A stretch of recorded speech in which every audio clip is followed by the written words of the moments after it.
Okay, welcome back. We're in section 10.4, factoring trinomials. So we're going to be factoring trinomials, and remember trinomials have three terms here. And the main thing that we're going to deal with are quadratics, meaning that the degree of the polynomial is 2. So for factoring, remember we are undoing. So this is a way to undo multiplication. All right. Now, if we were to, multiply this problem out, remember we're going to use FOIL. Okay. And to do that, we're going to get x times x, which is x squared. X times 3 is plus 3x. 2 times x is plus 2x. And 2 times 3 is plus 6. So what the main part of today is going to be is finding these two terms right here that combine to give me my middle term. All right, and that's kind of the important step, because in multiplying, the important step is to remember to combine like terms, and we have to focus on undoing that combining like terms and then splitting it up into two different factors. Okay, so we're going to be using something called the Australian method. All right, and it's a method I really like, and we're going to spend a little time going over it, and then I'll let you try a few. Okay, so let's see here. Now, to do the Australian method, there's a couple key numbers that we're going to be looking for. And sometimes that's easy to find, sometimes it's not so easy to find. Okay? Now, what I want to do, I want to start off by putting this term in the front of two sets of parentheses. Okay? I'm not going to put, not x squared, just x. All right, and then I'm going to divide it by the leading coefficient. In this case, it's just a 1, so we're going to be dividing by 1, which in the end, it won't do much for us, but it's still important that you get into that habit in order to understand it. So now I go over to my little key numbers here, and it won't be on every problem that you do, but it's something that you'll have to find, this little box. So I want numbers that multiply to a times c. Now, if you remember, we're writing these polynomials in the form ax squared plus bx plus c. That's what the polynomial looks like. So a and c are the first and last numbers. So what's 1 times negative 3? That's a negative 3. And then they add to b. Well, b, in this case, the middle number, is 2. So I need two numbers that that multiply to negative 3 and add to positive 2. Luckily, there aren't a whole lot of options. So we can either have negative 3 and 1, negative 3 plus 1, so we're combining these using addition. Negative 3 plus 1 is going to be a negative 2. Anytime you get the right number but the wrong sign, you just want to flip your positive and negative. So we're going to have 3 and negative 1. 3 plus a negative 1, or 3 minus 1, gives me 2. So that's the right combination. All right, that was pretty easy to find the right combination, but sometimes it won't be so easy. So let's look here. I just want to put, since this is a positive 3, I'm going to put a plus 3. And that's a minus 1, so we put a minus 1. It doesn't matter which one you put first, it's all the same in the end. Now, I would factor out any common factors if I had any in here, but I don't, okay? And the idea is that you're going to factor out common factors, and it's going to cancel out the bottom, but anytime 1 is on the bottom, you're probably not going to have any common factors. So we just get x plus 3 and x minus 1. And that's my final answer. Let's go ahead and look at the next one. Looks like it could be a little more difficult. Remember, right here is my A, here is my B, and here is my C. And I want to start off by putting the leading coefficient and one of the variables in the start of two sets of parentheses. And you want to leave yourself a little bit of room, because we will be putting numbers in there, and then divide it by the leading coefficient. So divide by 3. Okay, now I need my key numbers that multiply to a times c. Well, a times c is 3 times negative 56, which is negative 168. All right.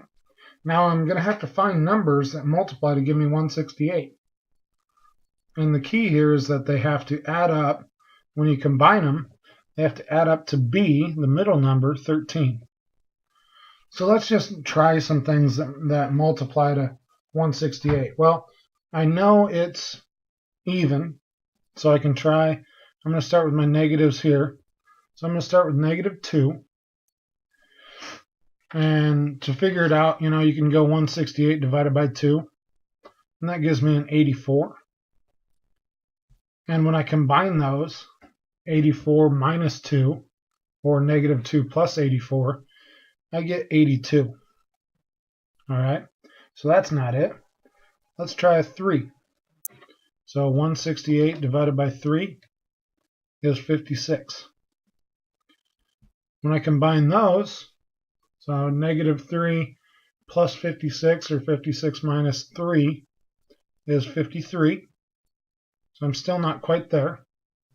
Okay, in fact, I'm a long ways off, but we'll get there eventually.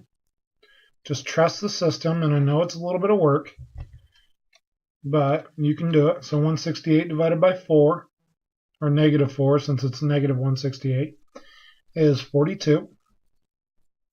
And when you combine those, you get 38. So notice how these numbers are always going down, and as these two numbers get closer and closer together, the smaller this middle number should be. As long as one of them is negative, that is. Let's see. That's not a multiple of 5. It doesn't end in a 5 or a 0. What about 6? 168 divided by 6 is 28. Okay, 28 minus 6 is what we're looking at here. So we're at 22. We're getting closer. We need to stop when we get to 13. It's a multiple of 7. So we'll try negative 7. And we get 24. 24 minus 7 is 17. We're getting really close now. Let's try one more. I wonder if it's a multiple of 8. We're going to try negative 8. And it is. It's 21. And 21 minus 8 is 13. So that's what we were looking for, is we needed this side to equal 13, because that's that number right there. So my two factors are negative 8 and positive 21. So negative 8 and positive 21. Now, my next step, factor out any common factors of these two sets of parentheses. 3 and 8, those have no common factors. So I have 3n minus 8. 3 and 21, they do. 3 is a common factor. And 3 divided by 3n is n. That's just factoring out common factors. Plus 7 there. And divide it by 3. Those 3's cancel out. And we end up with just what's left over. 3n minus 8. And n plus 7. So you could check those by multiplying back through, using your foiling process, and you should get the problem that we started with. So you can see where these problems could get a little tough if this list grows and grows. All right, we could be in for a little bit of work, but as always, when you have to work hard at something, it makes it that much more enjoyable when you get it done. All right, let's look at the next one. So we're going to start off with one of the k's in the start of each parentheses, and then we're going to divide by 1, which, again, remember, dividing by 1, that doesn't really do anything, so if you wanted to not write that, you could get away with it. And so we're taking the first number, which is 1, times it by the last, negative 54, and that's going to give me a negative 54. And they have to add up to this middle thing, which is negative 3. Make sure you get the sign in there with it. Okay, it's adding up to negative 3. So let's look at things that multiply to give me 54. I'm going to start with negative 2. And negative 54 divided by negative 2 is 27. Which, when you combine those, that's going to give me a positive 25. So I'm a ways away. Let's look at the next one. Let's try negative 3. 54 divided by 3. That's going to give me 18. Okay, well, that didn't get us there. Because when you combine those, you get a 15. And what about 4? 54 isn't a multiple of 4. See, when I go 54 divided by 4, it gives me a decimal, so I'm not looking for anything with decimals. It's not a multiple of 5 either, but it is a multiple of 6. So let's try negative 6, and that would be 9. And so that's going to give me negative 6 plus 9. That's going to give me 3. So that's not the right combination, but since I got the number right and the signs wrong, I'm just going to switch these two and try it again. Because 6 and negative 9 still equals, or when you multiply those, it still gives you negative 54. But when you add them this time, you get a negative 3. So that's what I wanted. Okay, so I have a plus 6 and a minus 9. And that's what my answer is going to be. Just get rid of that divided by 1. So k plus 6 and k minus 9. Alright, so bear with me for the next 3, and you'll get your chance to try one here shortly. Alright, let's look at this one here. So we have, I want to put a 7b in the start of each set of parentheses, and I want to divide the whole thing by 7. Now the key numbers that multiply to 7 times 15, sorry, negative 15, that's negative 105. Okay, negative 105 is going to be that key number, and they're going to add up to a negative 32. So it's 105 is not even, okay, but it is a multiple of 3. So let's try a negative 3. And to figure that out, you're just going to go 105 divided by 3, and we get 35. I know I forgot some negatives in there, but in order to get negative 105, you can just divide, just not put in a negative 105 and not put in a negative 3, and it'll actually work out. So that's going to give me a positive 32. So all I have to do is switch the signs. And they still multiply to the same number, but they add to a negative 32. So that's what I want. So I'm going to put that in, a positive 3 and a negative 35. Okay. Now I want to factor out common factors. I don't have any in this one. So we're going to get 7b plus 3. And then in this one, they're both multiples of 7. So we're going to get 7b minus 5. And then we want to divide the whole thing by 7. So that those cancel out. 7b plus 3. b minus 5. If you've done it correctly, the number on the bottom should cancel out. Okay. Let's look at these last two, and then we'll give you a shot. Let's see. So first of all, I want to start with a 35 in each one, 35z.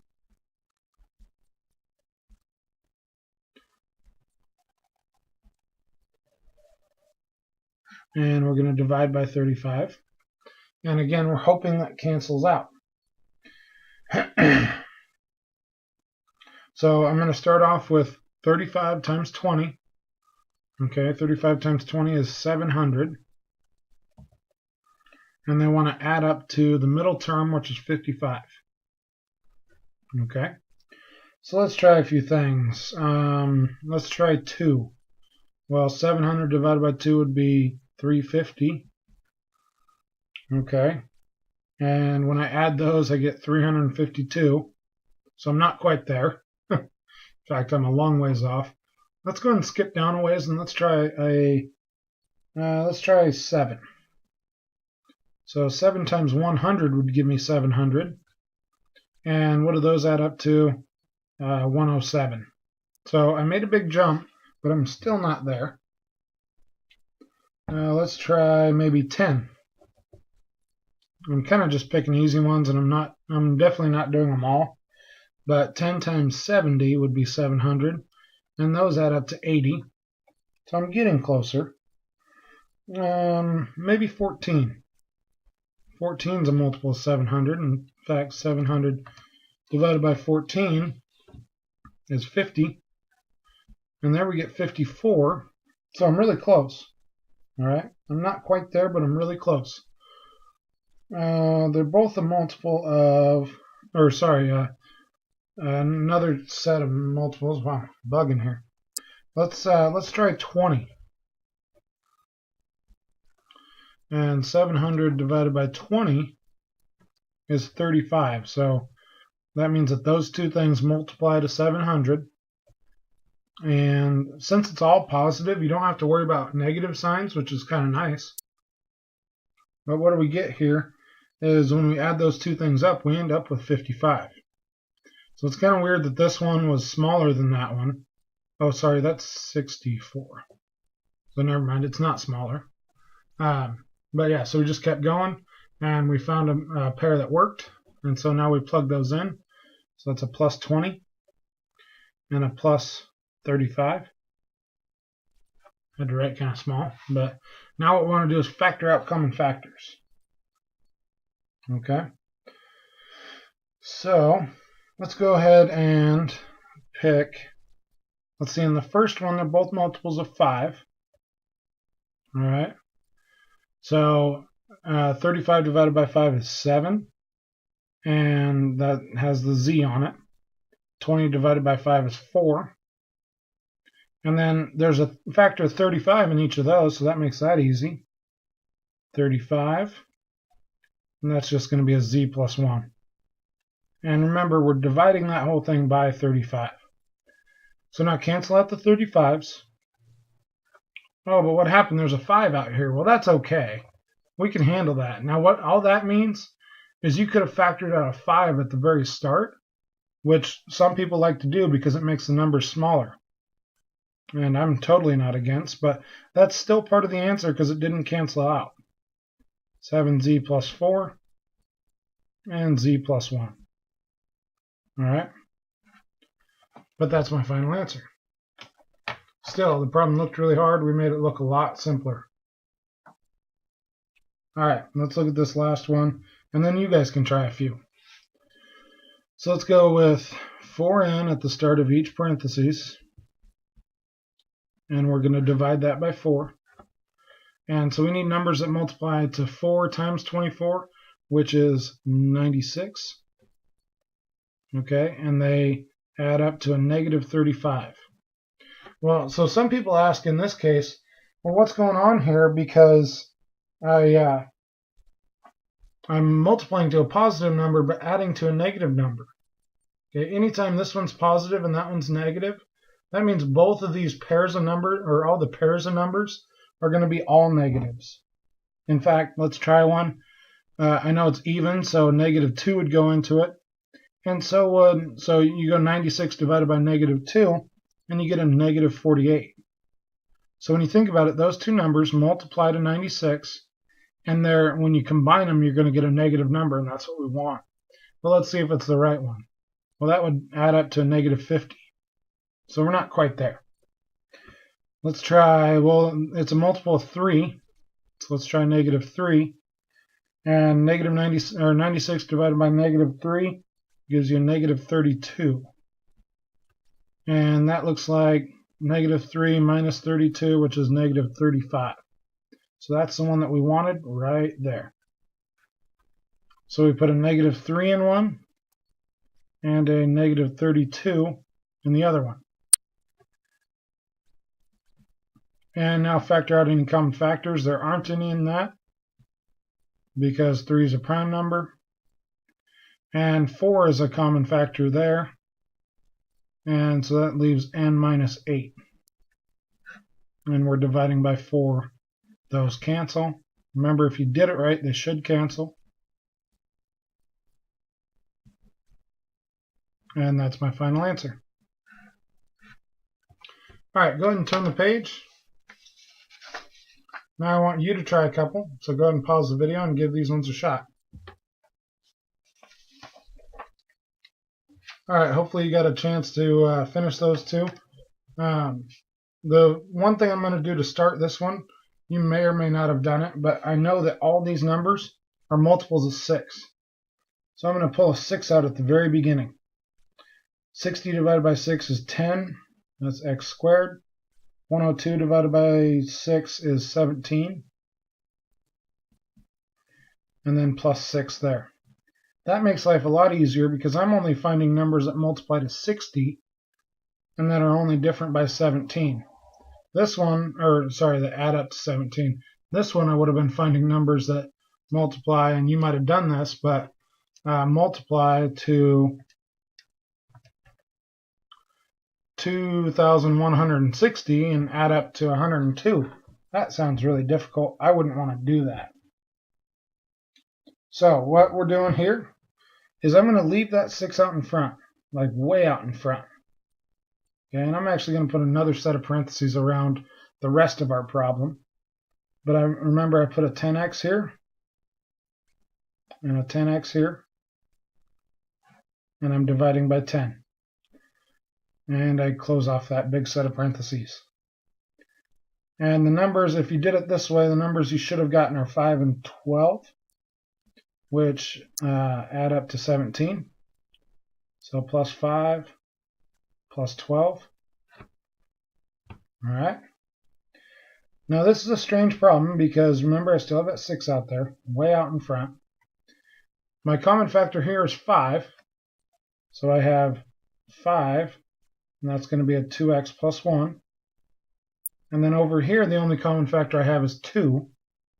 So we pull out a 2, and that's going to be 5x plus 6. And then I'm dividing by 10.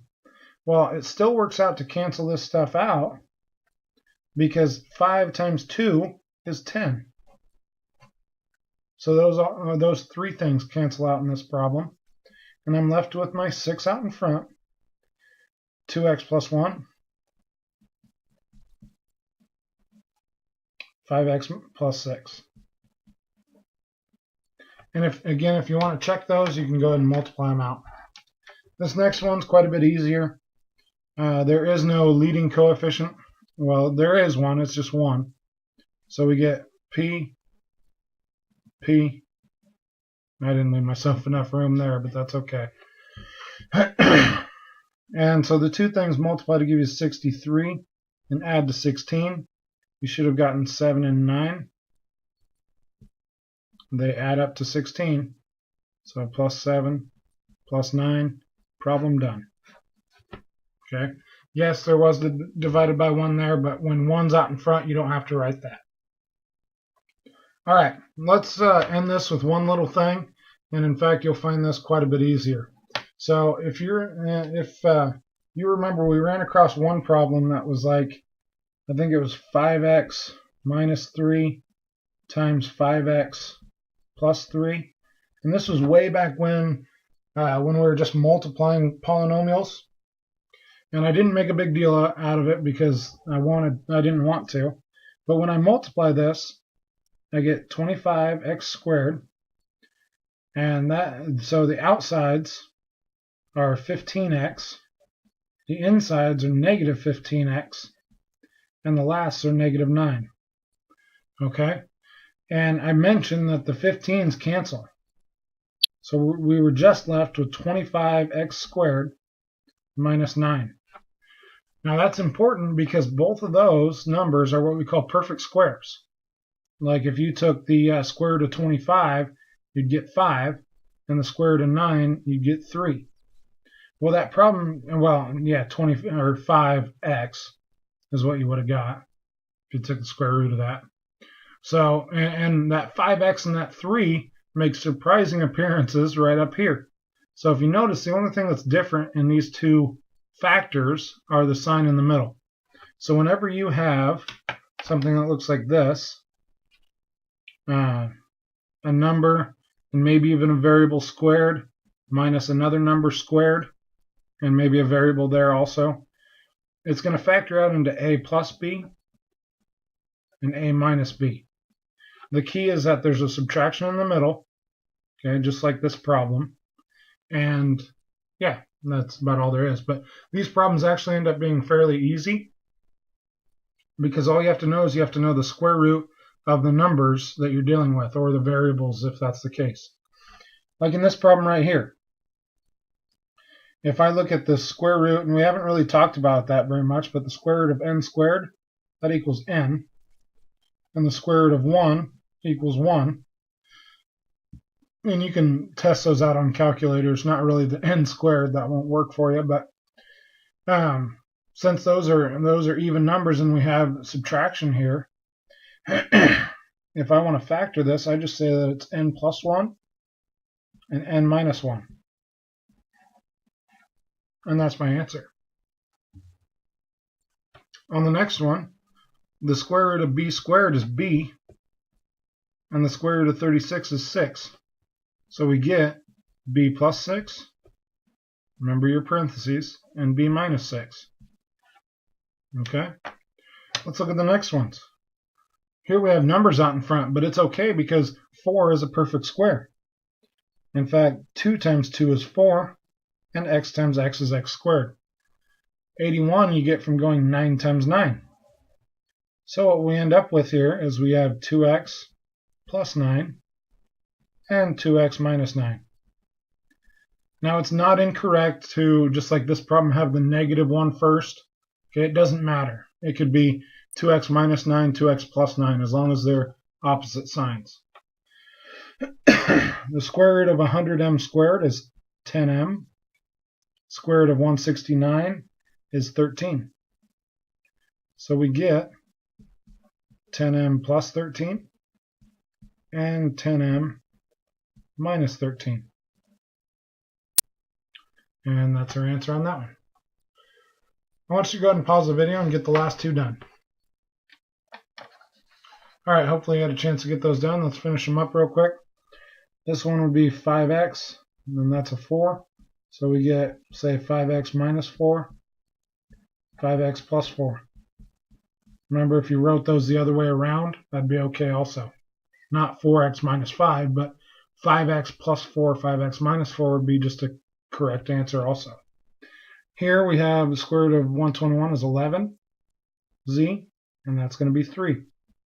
So we have 11z plus 3, 11z minus 3. And that's our final answer there. So hopefully you like difference of squares. It's a lot easier than the factoring trinomials. But good luck on the practice application and mastery challenge. We'll see you guys later. Hopefully you're enjoying this as much as I am. It's pretty funny to watch some of our pets getting caught doing things that they do every day. So for the top 5 funny cat clips, we've had number 5, tread kneading, number 4, cat acrobatics, number 3, what is that? And now number 2, hurdles. What happens when a cat tries to hurdle?